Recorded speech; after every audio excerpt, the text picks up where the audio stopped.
Welcome. I am here with Kurt and James from Essensys. Kurt Patrick, who is a senior business development executive at Essensys and a frequent co-host on the Flex Uncensored podcast. So, Kurt, glad you're over here on this podcast. And we have the Chief Product and Technology Officer from Essensys, James Shannon. Thank you both for joining us. I feel like there are a lot of very sexy technology innovations happening in the industry. It's a really fun time, and this is one of them. You guys just launched a new product called Elumo, and we're going to go through a couple of use cases and what it is and how it works. I feel like we could put one of these on everything. It's a great little product. You had it at Juicy last week, so we got to see a demo, a lot of excitement around it. So, well, I'm going to stop talking and let you guys share what the genesis, of it was, what problem it solves, the opportunities that you see.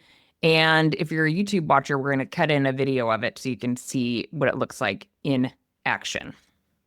Yeah, we're extremely excited about it, Jamie. And I, like you, feel like we can put it on every single meeting room and let's just put on every door in America and see how it goes. Exactly. As much as everyone in Essensys wants it to be their idea, it's really the man sat right next to you, at least on my screen, that came up with it several years ago. And it was actually almost to the day. His first day at Essensys was at Juicy in Denver in 2019. Oh, that's crazy. Wow. Yeah. Memorable for a litany of reasons. And if you want to hear that story, please feel free to shoot me an email. I'll set a meeting with you and tell you about it. But yeah, James Shannon, the man, the myth, the legend. Can you tell us about Elumo and how it came to be? Yeah, sure. I mean, it was a few years back. We came out of pandemic. We obviously the catalyst to hybrid and the acceleration of the growth of Flex. Yeah, I mean, I started to notice a real pain point amongst our customers across operators, and that was people were having to choose. As meeting rooms and any bookable space in general, it has become more in demand and more valuable in every single space we frequent, right? And we were starting to see this pain point where either people wanted their social distance or they wanted to get quiet space or for whatever reason, people were just staying in these collaboration spaces, not necessarily collaborating, but on their own, or that everyone was just trying to find their own space. And so we started to see this pain point where people were either having to choose between experience and putting booking systems on shareable space or revenue by protecting them with access control of the sacrificing experience. So you either have the choice of people squatting in rooms or the frustration of not being able to get into an empty room. And so we saw this more and more as we went around our customers and around operators all around the world. And so we started to think about, this is a great problem to solve. All our customers were also asking us, how do we get people back into the office? And we're saying they're all great collaboration spaces, but then it says, yeah, but the more we build, the more pods we put in, the more people sit in them and squat in them. And it's hard to democratize that experience. Yep, they're expensive to build. You're paying rent on that 100%, space. 100%. Yep. In fact, somebody at Juicy said last week to me, we keep on putting in more and more pods, and they're just always full. Yeah, yet we're not seeing insatiable demand for a place to make a phone call. Yeah, that's right. And yet, when we look at the numbers, we're seeing 80-90% occupancy, but then 15%, 20% use of credits or monetization of those spaces, which at the end of the day has to pay for them. So. Yeah, it was definitely a pain point around usability and experience, a pain point around revenue. And in this day and age, everyone's looking for that extra revenue line to not only shore up any business, but also create a great experience. And so, I had a lot of experience in access control previously, also a strong sort of background in mobile applications and integrations between physical and digital. And so we came up with the concept of Elumo. And for me, the greatest products are always a result of convergence. So take the iPhone as an example. Combine a digital camera with a music player and a phone, and all of a sudden, it's not just about having it in one device. It's about creating that seamless experience. And so that was the sort of the inspiration for Elumo was that how can we get rid of the expensive iPad that shows all the multi-tenant details that no one wants to share all the details of their meetings with everyone, right? So get rid of the expensive iPad. Let's have seamless access and booking, democratize the booking experience and stop the squatting and secure the revenue. And that's where we came up with, a very simple product. If you know how to pay for sandwich or use the metro, then you know how to use Elumo. And that's how it was born. And Jamie, if you recall back to 2019, you're trying to the concept of having an automated lock, having something tied to bookings and having integration with the platforms that are out there. The most common question I was getting at the time was, do you integrate with any access control solutions? Exactly. And so James's entry into the business was at a perfect time, because the common issue is that, yes, I've booked the resource, but now how do I get into it? Do I have to wait 13, 25, 50, 60? Exactly. Every time you're making that request, it's not instant. And as you will have seen last week on the demos that we were doing live in Boston, those bookings are instantaneous. Yeah. To your point, like, okay, well, I booked, I have a call right now. Right. Exactly. But then the next, like, I can't, the booking starts at, noon or, whatever, how the calendar system works, versus like tap and pay, or I have to spend the time to get into the app or the, web interface, whatever, to book. And that's what we didn't want to do. We didn't want to solve one problem, which is make sure all the pre-bookings are linked to access control through integration, but then create a different frustration, which is that I'm on a call, I need to jump in this empty room, but I haven't got time to get the app out, find the building, the floor, the room, make the booking, make the credit. I just want to get in now. So conscious that we didn't want to solve one problem and create another. And so we had to solve both problems. And this sub half second experience is all about just getting the tech out of the way. Or as we like to say, we do implement access control, but it's not to keep bad people out. It's to let productive people in. The legacy access industry is all about security, and we're about getting people in, letting the revenue flow, and getting tech out of the way of the experience. Yeah. Okay, can you walk through, just for people who haven't seen it yet, like how it works, and the tap and pay technology, and absolutely. So you'll see in the video that the reader is a standard NFC reader that you might experience with any other access control, but we've created it in a circular form factor that has a 24 segment LED. So every LED represents 2 minutes. So when I see an empty room, I see a white ring which shows me the next rolling 60 minutes of availability. I see that rolling, that white ring, which means it's free for an hour. And I can I want to go in an empty room. I tap it with my smartphone. It automatically pulls the pass out of my Apple Wallet and opens the door in under half a second. It then lights up for a quarter, showing me that I booked the next 15 minutes. And I get a push notification saying, oh, you've used tap to book. Feel free to use the space for the next 15 minutes. And then you have a choice. You can tap that push notification to extend that, or about 5 minutes before the end of your meeting, you'll get a little buzz with the option to extend or prompt you to leave to let the next person come in. So it's all about kind of letting people in instantaneously, nudging people out to avoid the awkward multi-tenant moment where you're in my room and I need to get you out. So we're also trying to solve that as well. But equally, if I booked in advance, I can just look down a corridor and see, look for a partial white ring if I just need to jump in for a call. But equally, if I booked a room, I can see that orange ring showing that room's booked. And it will only let in the person who's got access to that meeting. So similarly, if I tapped to book and got in a room, I could go into that meeting, add Kurt as an attendee, and now he could walk up and get into that room. But no one else would be allowed into that room. So it's highly dynamic in terms of who's got access and when they get access. If you add Kurt, are you adding him through his phone number? So I just look him up in the member directory. So in my case, we're using our white label app, but equally that could be any tenant experience app that's integrated with us. Could be through a native integration, which I'm sure we'll cover later. But whatever booking experience is at the front end of that, the ability to just add attendee and select them and have that, if they've already got a credential in their Apple Wallet, they'll be able to access that too. Other wallets are available, so Google Wallet is also supported. But it's all about leveraging the wallet pass. So you don't even have to have the app open. It's instantaneous, and obviously, if you're an Apple Watch user, you can use your watch. So it leverages all the fun of Apple Wallet. Even if your phone's out of juice, the phone will still open the door for you because it still works in the low power mode.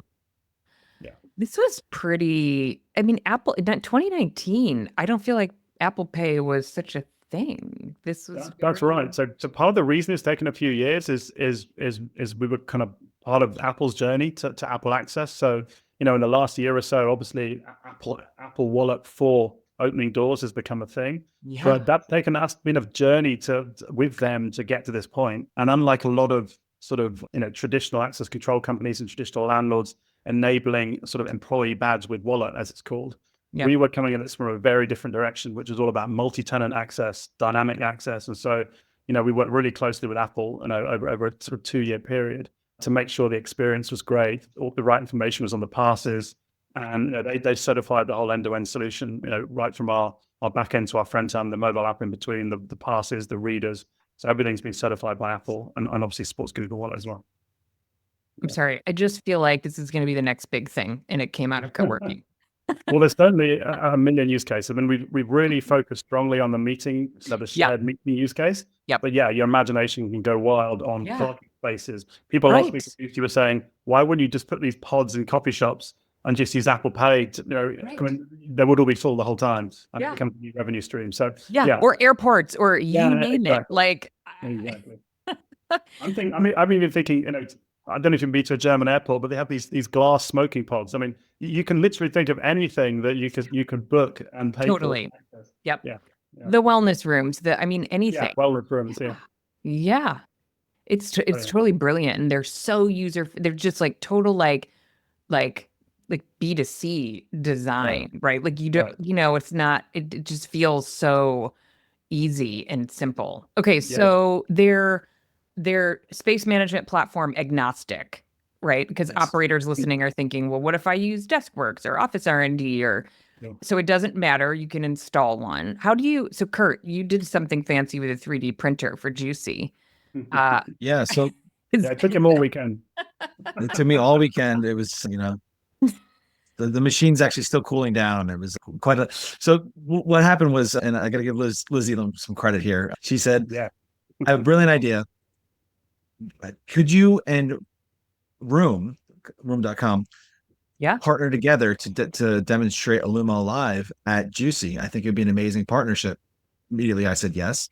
And then it became, hey, James, how do we figure this out to make this work? Fortunately, Biz dev guy says yes. And then runs to the C3PO and says, That's right. That's right. So we only had a few weeks to turn this around, and we're trying to figure out how to actually deploy it, and got James on a scoping call. He identified that the existing meeting room bracket could be repurposed to hold the Elumo reader, which was, ace, because we didn't have to drill any additional holes, and it actually looked incredible, which we'll also put a link into the show notes to this.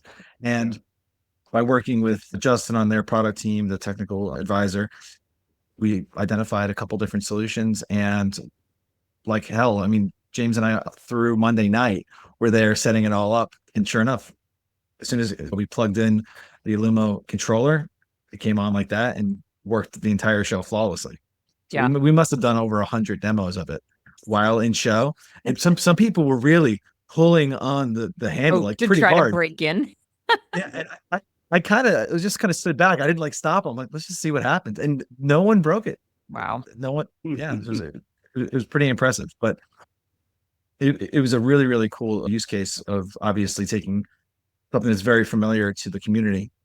Everyone has those meeting room booths, and taking a new look at it and a new approach at it. And in fact, one of the multinational operators who has hundreds of these said, could we deploy this on ours? And we're actually confident in it being able to say, yes, we can repurpose. Well, how does the retrofit work? Yeah. How 3D print? Well, I mean, that was a one-off, but I mean, for instance, every Elumo comes with a flush mount, a surface mount, and a glass mount. So you can drill holes. If it's your phone booth, just drill the holes. Support 3 different services, use cases. But yeah, in our case, it was very simple to prototype something completely custom, which you could put on 5 things, or you could produce 500 of them. I mean, it's very simple. So I think that's kind of what we've tried to do, is make Elumo kind of a Swiss Army knife of tech, really. Even the hub, which is the kind of the brain that normally sits up in the ceiling somewhere that controls the lock, even that is designed to do a multitude of different things. So not only open the door, but also act as a sensor gateway. So for instance, it supports an industry standard sensor technology called N-Ocean.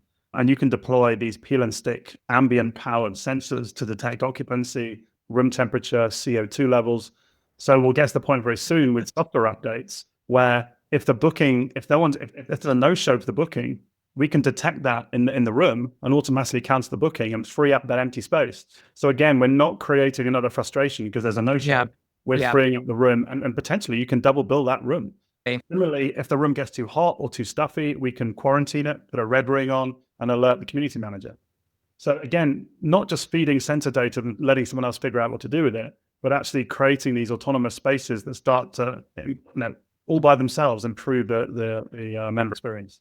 So yeah, we really try to design a product that's not just come out of the access industry, but one that's designed to solve multi-tenant experience. Yeah, right. And to your point, the meeting room growth, I mean, for anybody who's listening who's not in one of those markets, but I mean, in general, across the board, it's meeting room revenue that has popped out of the pandemic. I think we all hoped it would be, you know, all the enterprise users rolling in and booking, you know, booking everybody solid, you know, 100% occupancy, which is, you know, starting to slowly happen. But I mean, I spent a lot of time advising new operators, and I was on a call yesterday with Charlie from the Mullen, and he was remarking about how quite unexpectedly they've had this enormous surge. And I was looking at, I don't know if it's a deck or their website, the number of phone rooms they include, because somewhat surprisingly, they have more of a blend in terms of product mix. And I think this is one big opportunity that I love about this. It's so expensive to build private offices. Right. But so many people are on Zoom, on, you know, client calls, whatever. I'm one of those people. You guys probably are too. It's very hard to join a co-working space where you can't get an office or can't, you know, you don't want to pay, nobody's paying for it. And so you don't want to do that. You're stuck at home. But if the operator provides enough phone rooms, then it becomes really usable, especially with the experience that you're creating with an Elumo. And from a business model perspective, if the operator can monetize those, because that's the next big problem, right? They take up space. They're expensive to build because they're soundproof, you know, all the things like the rooms are, you know, it's a really nice product. And there are others. The other opportunity is because it's all software controlled, you don't necessarily have to decide in advance or for any fixed time which are bookable spaces and which are offices, right? So you put a Elumo on all your spaces. If you have an empty couple of offices in between licenses or in between leases, you just flip the toggle in the platform to say, make those bookable. And all of a sudden you're dynamically capturing meeting or revenue from those offices, which are empty for a couple of months. So you're not only making the experience highly dynamic, but you're allowing the revenue capture model to be highly dynamic based on what space is available at any given time. So yes. So how does it interface with credit systems? Right. So we have credits built into the system. So, you know, when you set up a Elumo in the platform, you configure at any given time which spaces are occupiable versus bookable. So that's kind of like offices versus meeting rooms. And obviously it can be different classes of bookable space. And then you configure the platform whether you want to take cash with booking, cash on account, credits. Do you allow overages? Do you not? And so you configure a space, you know, and you can have different pricing for home and away users, different pricing for tap to book versus extendable bookings. And so we try to make it as configurable as possible to allow each operator to differentiate and fine tune it to their business model and their use case. But then at the same time, we're not getting involved in invoicing because everyone's already got a way to bill. So the idea is at the end of the month, we can push those charges into whatever platform they're already using to bill their members. That way it can just fit as an additional line item, or if it's credits, they can just bill the overage or reset the overage depending on how they like to handle it. So we're deliberately sitting in the middle between whatever platform they're using at the front end and their billing platform at the back end. So we're doing the smart stuff in the middle to make it really fast and easy to use, but we're not trying to displace a well-established booking system or well-established invoicing system. Exactly. And fortunately, all of the systems that are out there today can ingest flat files, which is what we would send, right? So you'd be able to export from the Essensys platform and the Elumo platform specifically into the booking system of record. So really we've built a product that can be deployed across the entirety of the market. And it's a la carte. So for anybody listening, you don't have to be using any other Essensys products. This could be it. Not at all. And we you know, one of the things we've done with the product is we want to see this on as many meeting rooms as possible. And part of the reason we designed and manufactured it ourselves is we also really wanted to, you know, reduce the cost of putting booking and access on a meeting room by a factor of 10. Totally. I know when Kurt, if you want pricing, but we'll put Kurt's info in the, I mean, you could give a range or whatever you're comfortable with. We'll put Kurt's info in the show notes, but I was working with an operator in Brooklyn, and he came over to Kurt and got a demo because he was local, but he was like, we want to put that on like everything, because so many people do want some sort of door access on a lot of doors, but it can be really cost prohibitive. 100%. Part of that is to do the legacy access equipment that requires all these cable runs and everything. So we designed a Elumo to just plug into any Cat5 cable that's already in the ceiling and power everything, including the lock and the reader and the hub, all from that one cable. So we really try to simplify, not only from an installation perspective, but just from the hardware you need. You just power it from a switch. But similarly, yeah, the commercial model is a couple of bucks a user a month. That's kind of it. I mean, it's very, very low entry, very simple to, it's consumption based. So we're not charging the door. We're not, it's purely, per unique user, which makes it easy to grow with the space, grow with the business, grow with the number of sites in the portfolio. But Kurt, you sent a kind of some math on a use case, and I loved it because it included, squatters and just challenges that operators tend to have. Operators and community managers, because it's the worst as a community manager to have to deal with the squatter. It's not a good experience for the member or the community manager. To your point, like the nudge of beep, beep, like, do you want to extend or would you like to leave? Versus having a human intervention. Kurt, do you want to walk through the math on that just to get people thinking? Yeah, totally. And it's just some quick math, assuming 4 meeting rooms and charging an average rate of about $50 per hour. And we're assuming, albeit a pie in the sky, it's a 60% utilization, right? We're going to go ahead and put in some, 10% squattage loss. That's $4,400 per month. No shows, about 7%, about $3,000. And let's say unauthorized use or people just using it when they're not supposed to, that's $2,200. So your loss factor on that is over 9,000 per month. Yeah. So in what should be your highest profit center, we're talking about incremental, investment to capture significant upside. I think we had a conversation last week and it was about a 2% increase in bookings pays for everything. Yeah.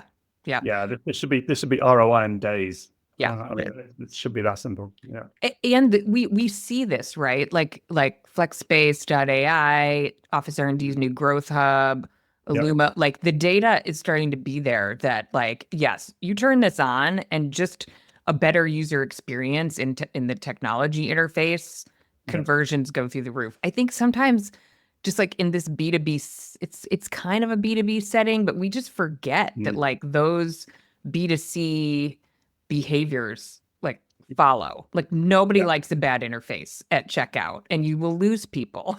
They don't just tolerate it. I mean, sometimes they do, but you will lose people. And just the behavior that you just described, everyone can relate to that. And your numbers are based on 4 meeting rooms that are $50 an hour, and some may have larger rooms, smaller rooms. I mean, but still, it doesn't take a lot. It adds up really, that's really what quick. I thought with your little numbers, like the little percentages here and there. It's just like that loss factor can add up really quickly. And the other important thing is, in this industry, margins are we're looking for margins on services, like on the meeting rooms, on, things like mail. It's like you got your anchor, revenue, but the other line items are really important. So it's a lever. We don't have that many levers in this industry, and office pricing value, right? It's just sitting there. It's just capture it. Yeah. And I think even today I was having a conversation with a large operator who he's just feeling like, there's a lot of pressure on pricing in some markets. It's competitive. So, maybe your offices are not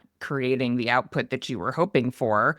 There's a lot of meeting room demand, and those users tend to not be that price sensitive because maybe they're enterprise, and maybe they're members who are, but that's where you capture the loss factor. So it's like you get the sort of top end of, making it a really great user experience. And it could be things like monetizing phone rooms for day pass users. Like if you're in markets where you have day pass users, you probably never had a way. So, well, actually, I'd be curious, because you guys see so many operators and how they kind of think about the philosophy around, are meeting rooms and phone booths free? Should they be I don't know if you counsel operators on this, but I would love to hear how you think about it. I think the on the practical side, from a pro forma perspective, it's hard to just say, it's an all-inclusive experience. You get, all the phone room use you need, et cetera. How do you think about that? And how do you think this technology will play into it? James? Yeah, I mean, I think, we see credits as a very common solution to that, to try and democratize it so people don't overuse. But I guess one of the problems traditionally with that is that people just don't use the credits. So we're in a building in London where everyone has credits, but no one's booking anything because everyone just sits in the rooms. So it's kind of a meaningless construct.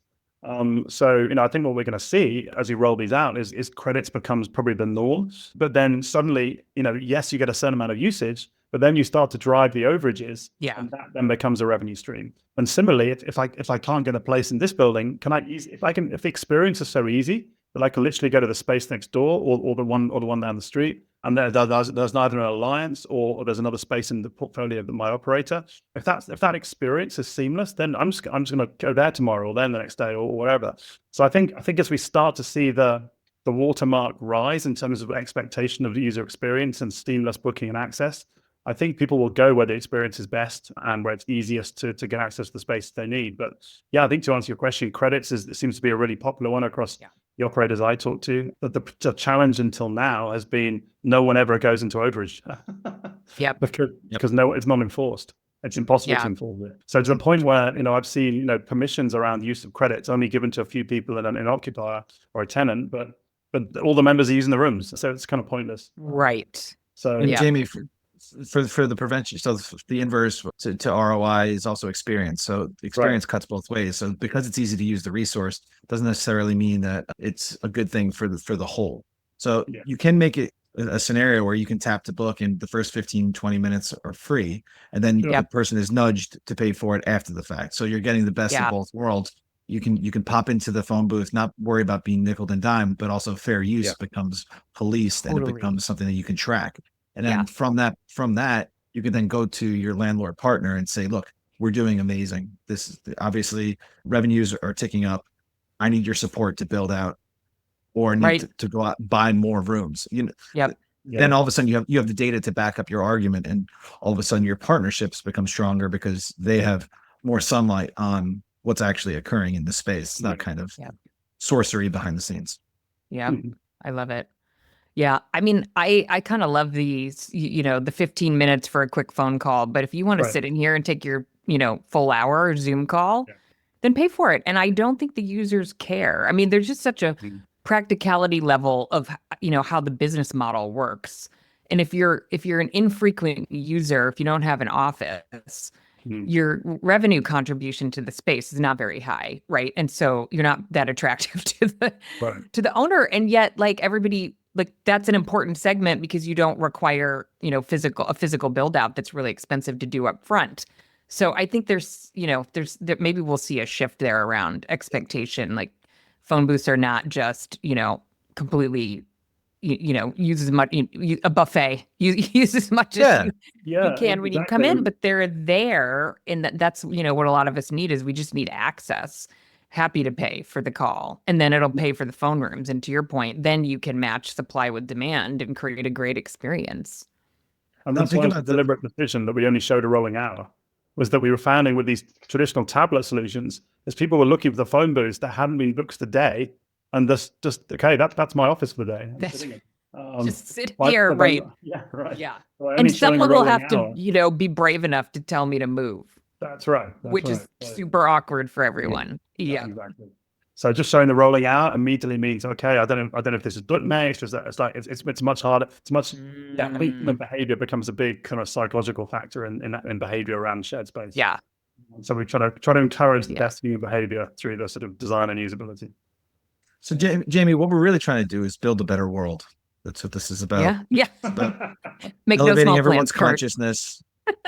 You're going to break into song, Kurt. That's exactly right. I mean, I love it. You mentioned the coffee shop example. I had a group who went through our startup school, and they're in Waltham, Mass. So I got to go out and visit, and they have, full coffee shop in the front and then co-working in the back. Yeah. And we were talking about that. I said, I just, saw this Elumo product. It'd be amazing. And also maybe a way to draw people into the co-working space. Right. So that they know it's there, like signage, like, hey, you can tap and pay to use our phone booths, because they had a phone booth, but it's all hidden in the back. So, and again, it's just like, even if just creating these little streams of revenue, but it's totally affordable technology that you just add on to something you have already, or it's a way to pay for the phone booth because you could, Yeah.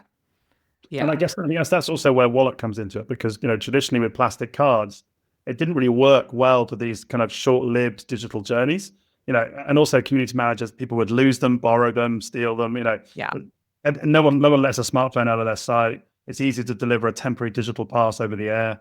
So it kind of enables this whole experience really. And that's why it was such an important ingredient to it. Because specific to those examples, the ability just to deliver a temporary pass to someone through some sort of micropayment and then unlock access was a huge part of it, because we can't continue printing plastic cards and using them these kind of short use cases. So Totally.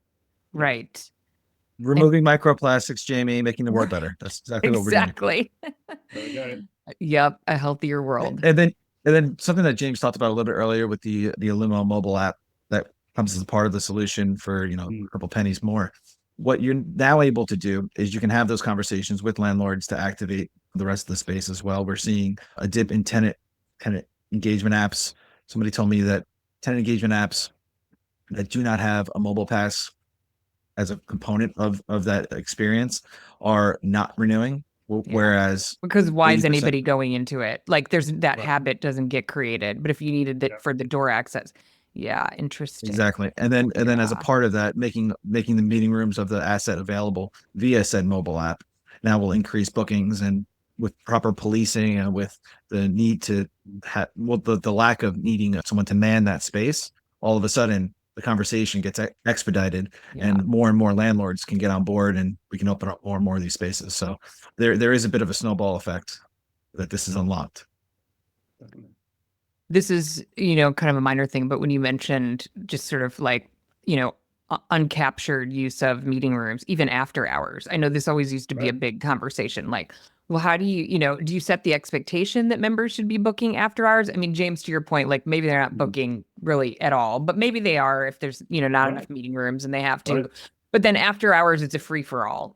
Manager leaves at 5, people are just walking in and out of meeting rooms. And again, that's another place where just even if you're capturing that, on the margin. Yeah, and I can even imagine a world, now we live in a dynamic book and access experience in a world where you have dynamic pricing.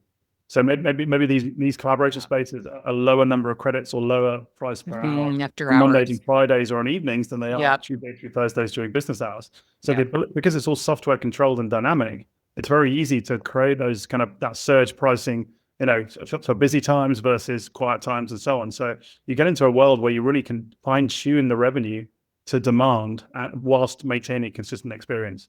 Yeah. Okay, so this is a little bit tactical, but if I'm already using Office R&D and the white labeled meeting room app, how does Elumo and the interface fit in? Sure. So great question. So we have an out of the box native Office R&D integration coming in very shortly. So that should literally be a login, configure, map my location to my Elumo sites, and you're off to the races. We've also got some other partners already done some integration at the front end. And really, anyone who has any kind of platform, it's all we really need to do is push the bookings back and forth. So that's how we kind of developed the R&D one. It's kind of as a showcase for how well that can work. But it's pretty straightforward for anyone to do the same. But yeah, we got several partners also working on them on their own to make it an easy journey for their own customers. Yeah. So yeah, I think we'll see pretty quickly a bunch of native integrations that just straight out of the box, just log into Elumo, connect the two platforms, and we just start pushing bookings back and forth. Yeah, I mean, because to your point, it's better for everyone. Office R&D wants profitable operators, and if that means Elumo is the ticket to that, great. Yeah. And we live in a world where none of us wants to build, none of us can build the best platform end to end for everything from lead capture through operations, through access, through bookings, through billing, through invoicing, through AR. Those days are over for more sophisticated operators actually want to use best of breed.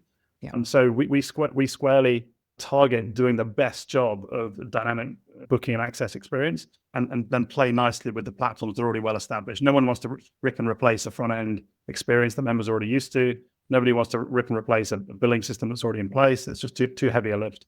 So just being able to slot in there and just elevate that part of the experience, capture that latent revenue that's there to be captured, whilst just continuing the existing experience members are used to. And then the data, does the data, like utilization data, live like it comes with sort of the admin?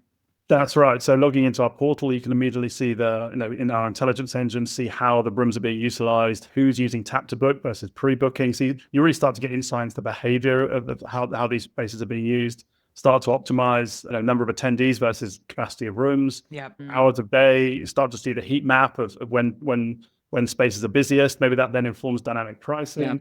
So yeah, you start to get this real insight. And of course, then you can layer the sensor data on top of that as well to potentially detect how many no-shows, how many auto cancellations. Yeah, there's a bunch of stuff and intelligence we can surface. So again, rather than just putting an access kind of card on the door, which kind of tells you kind of someone opened it. Yep. Having the bookies and access and dynamic access intelligence all in one place allows us to put all those jigsaw pieces together. Yeah. Kurt, I think you might be right. It might be totally life-changing. I think the data is so interesting because especially these days with meeting room demand being so much, it's like, would you have the meeting rooms are the right size? Do they have the right number of seats? Like all of those things. Or do you have underutilized spaces? Like, I know this is it's challenging to find the right balance of amenities, like the wellness room. Okay, well, is it used 5% of the time? Exactly. And people get like emotionally attached to these rooms. Right. Okay, well, if you have data, guess what? We can tell you. Yeah. Exactly. Yeah. Multi-purpose the room. Yeah. Right. I mean, I'm all for there are certain things you're not going to compromise on. The mother's room stays or whatever. But I see people getting kind of emotionally tied to other things that just are really underutilized, and they just need the data to show that. Yeah, and this discussion I was having at Juicy, and may have even been with Charlie actually, about I keep buying more pods and they keep filling up. It's like, okay, these pods are expensive, right? But if the data's telling me I need them and like paying for themselves, sure, I'm going to add more, right? It's just more revenue. Right. So, like they correlate with open exactly. flex memberships, or you can monetize them for people who are dropping in for a day pass. Maybe it's not included. And yeah, totally. I love that. Okay. Anything that I haven't asked that you want to share? Well, I think it's worthwhile highlighting the fact that, Elumo is obviously augmenting what we've been talking about for the past, few years around insights and intelligence across Wi-Fi and Wi-Fi experience, and how we're really uncovering another layer of that data so you can further operate. But we're still solving for everything on the network authentication side of things when it comes to a Wi-Fi experience. So if you think about what the workflow can be, if you're on an Office R&D, adding that user once, they're getting notified of being added to the network. And now it's layering on how they get into the space as well. So it's those little things that I think it's worth highlighting.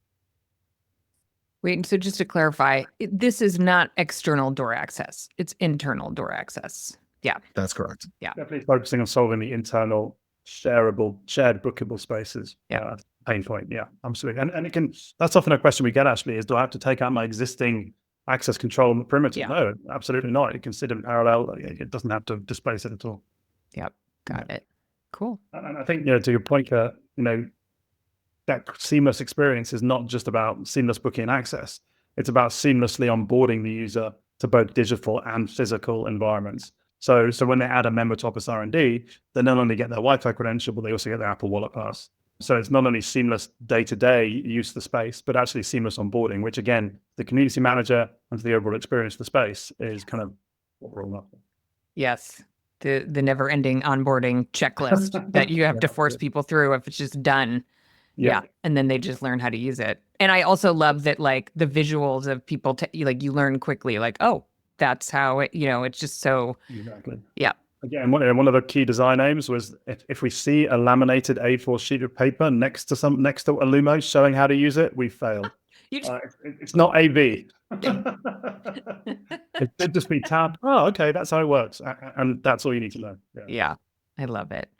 Awesome. Well, thanks for sharing. Thanks for being innovative, because our industry, needs to continue to level up, and the meeting room space is an area that's ripe for opportunity. So hopefully you'll live up to Kurt's dream of changing the world. Hopefully, yeah. So, okay, I'll put Kurt's info in the show notes. Kurt, if anybody's interested, reach out. You'll walk them through how it works. It's really approachable. Totally accessible, really, to any operator. So it's a great product. Anything else? Oh, that was great. Just thank you again for having us, Jamie, as always. Yeah, 100%. Yeah, keep us posted. We'll have to do this again when we have some more data and use cases to share. I'd love to have you back. Thanks for making the time, guys. Okay, thanks all.